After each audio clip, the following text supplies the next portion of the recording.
Okay, Christina, we're going to talk about the cameras in the car. This particular car has a backup camera, which is attached under the rear bumper back there, under the rear license plate actually. And then on this side, on the right side, under the mirror, there's another camera, which is your blind side camera.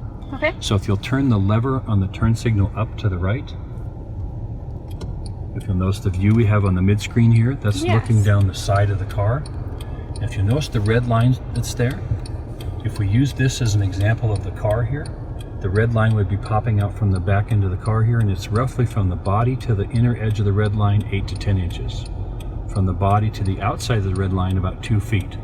So if a car were coming down your side and it was touching the edges of the red line, he's pretty close to you. He's at least 2 feet or less to your car. Okay. The yellow lines are depth measurements. They tell you how far behind a car would be. So if you use the first yellow line you see there, see the car that's coming up behind us and it's dark right now? Yes. If you could say that that yellow line was touching the ground where the right front tire was touching the ground, that would be 33 feet back. If the next yellow line, which is hard to see at the moment, were further back, and the car coming up behind's front right tire touched that secondary yellow line, let's see if we can make it show up on the black car there. Yes, see it right there? Mm-hmm. Okay. So if that right front tire, like this one here, would be touching that yellow line, that would be 70 feet back. Okay. Now this is, it's kind of obscured in that the line is sitting high, so the reference isn't the same, but that yellow line, as you're driving down the highway, for instance, would literally be touching the ground back there, and you could use this as a measurement of distance behind you for how far the cars are. So let's assume you're in heavy LA traffic, and you want to go to the right, but you can't find a space, and there's people whizzing by you.